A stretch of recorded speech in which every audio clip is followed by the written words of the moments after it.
kesabaran Nabi Ayub alaihi salam turun kepada salah satu putranya, Bishr bin Ayub.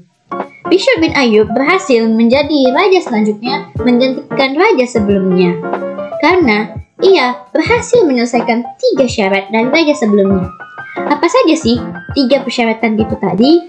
Sebelumnya, perkenalkan, nama saya Baby Nazwa Madania. Saya dari kelas 10-7 Linguistic and Public Speaking.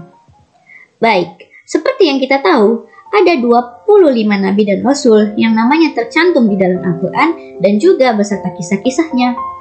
Nah, pada kesempatan kali ini, saya hanya akan membahas tentang kisah dan mukjizat dari Nabi Zulkifli. Pada suatu ketika, seorang raja yang sedang memimpin di negara itu ingin turun dari tahtanya, dan ia menyerukan kepada semua rakyat-rakyatnya seperti, "Wahai rakyatku, apakah ada di antara kalian ada yang menyangkupi 3 syarat dariku? Maka kalian berhak menjadi raja selanjutnya menggantikan posisiku saat ini." Begitu kata raja tadi. Kemudian Bishr bin Ayub yang merupakan putra dari Nabi Ayub menyanggupi ketiga-tiganya. Syarat yang pertama adalah dia mampu untuk berpuasa di siang hari. Syarat yang kedua, dia mampu untuk beribadah di malam hari. Dan syarat yang ketiga, atau merupakan syarat yang paling berat, syaratnya yaitu ia harus bersabar menghadapi cobaan dari para umatnya. Nah, Nabi Zulkifli adalah pilihan yang tepat. Sebelumnya, Nabi Zulkifli itu bernama Bishr bin Ayub. Namun, setelah dinobatkan menjadi raja, maka namanya pun berganti menjadi Zulkifli alaihi salam, atau yang berarti orang-orang yang sabar. Pada suatu ketika, syaitan yang sangat iri dan ingin menguji kesabaran dari Nabi Zulkifli ini, ia menyamar sebagai kakek-kakek dan mendatangi Nabi Zulkifli. Kemudian berkata, "Wahai Nabi Zulkifli, aku dianiaya oleh umatmu." Kemudian Nabi Zulkifli berkata, "Wahai kakek, kamu bisa datang pada persidangan esok hari. Aku akan mengadili rakyatku seadil-adilnya." Begitu kata Nabi Zulkifli alaihi salam. Keesokan harinya, ketika Nabi Zulkifli telah sampai di ruang persidangan beserta dengan jajaran-jajarannya, sang kakek atau sang syaiton yang tengah menyamar menjadi kakek-kakek tersebut tidak datang sama sekali. Alangkah lebih tepatnya, sang kakek memang sengaja untuk tidak datang, karena sang kakek benar-benar ingin menguji kesabarannya dari Nabi Zulkifli. Nabi Zulkifli pun memutuskan untuk beristirahat sejenak dan beribadah. Ketika Nabi Zulkifli beristirahat, syaiton yang menyamar menjadi kakek-kakek tadi menerobos masuk, menyelinap ke dalam kamarnya Nabi Zulkifli dan membangunkan Nabi Zulkifli yang tengah beristirahat pada saat itu. Kemudian, kakek itu pun terus bersandiwara, "Wahai Zulkifli, aku dianiaya oleh umatmu. Aku akan mengadili dirimu besok hari. Tapi tolong biarkan aku beristirahat sejenak. Aku tadi sudah menunggumu, namun dirimu tidak datang." Begitu kata Nabi Zulkifli alaihi salam.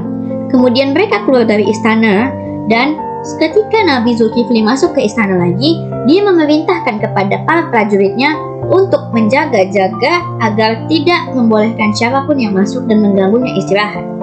Namun, sang syaiton yang menyamar menjadi kakek-kakek tadi tetap bebal dan tidak ingin mendengar apa kata Nabi Zulkifli. Ia malah menyerang semua pasukan prajurit yang ditugaskan oleh Nabi Zulkifli untuk menjaga ruangannya dan menyelinap masuk. Hingga Nabi Zulkifli berkata, "Wahai syaitan, aku tahu itu kamu. Tapi alangkah baiknya kamu membiarkan aku istirahat dulu terlebih dahulu." Pada masa itu juga disebutkan dalam riwayat, Nabi Khidir atau merupakan guru dari Nabi Zulkifli itu sangat marah terhadap syaitan yang tengah mengganggu Nabi Zulkifli beristirahat. Namun Nabi Zulkifli hanya menahan dan berusaha untuk membujuk Nabi Khidir agar tidak mengamuk pada saat itu. Juga pada suatu ketika, karena syaitan tadi tidak merasa puas dengan godaannya terhadap Nabi Zulkifli, ia menghasut warga-warga di sekitar negara yang sedang Nabi Zulkifli pimpin untuk memerangi Nabi Zulkifli dan menyebarkan fitnah-fitnah terhadap Nabi Zulkifli. Nabi Zulkifli yang mendengar berita ini pun langsung bertindak tegas dan mengajak para warga-warganya. "Wahai para wargaku, apakah kalian bersedia untuk perang? Begitu kata Nabi Zulkifli. Namun, tidak satu pun rakyat dari Nabi Zulkifli ingin berperang, karena mereka pada takut mati. Namun Nabi Zulkifli berdoa kepada Allah, "Ya Allah, selamatkanlah hamba-hambaku dari maut dalam peperangan ini, ya Allah. Amin." Begitu kata Nabi Zulkifli. Dan terbukti pada peperangan yang terjadi, tidak ada satupun dari rakyat Nabi Zulkifli yang ikut perang pada masa itu gugur ataupun hilang nyawanya. Syaitan pun marah dan dia hanya pergi dari situ.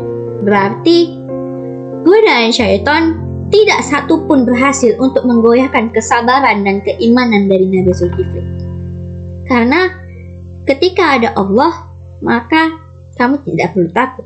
Kisah dari Nabi Zulkifli ini diceritakan dalam Al-Quran surah Al-Anbiya ayat 85 sampai 86 yang berbunyi, "Wa Ismail wa Idris wa Zulkifli kullu minas sabirin wa adkhalnahum fi rahmatin innahum minas salihin," yang memiliki arti, "Dan ingatlah kisah Ismail, Idris, dan Zulkifli. Mereka semua termasuk orang-orang yang sabar. Dan kami masukkan mereka ke dalam rahmat kami. Sungguh, mereka termasuk orang-orang yang soleh." Baik, sekian video penjelasan tentang kisah dan mukjizat dari Nabi Zulkifli dari saya. Saya pamit undur diri. Sebelumnya, saya berterima kasih kepada kalian yang telah menyempatkan waktunya untuk menonton video saya. Mohon maaf apabila ada kekurangan atau mungkin ada salah-salah kata. Wabillahi taufiq wal hidayah. Wassalamualaikum warahmatullahi wabarakatuh.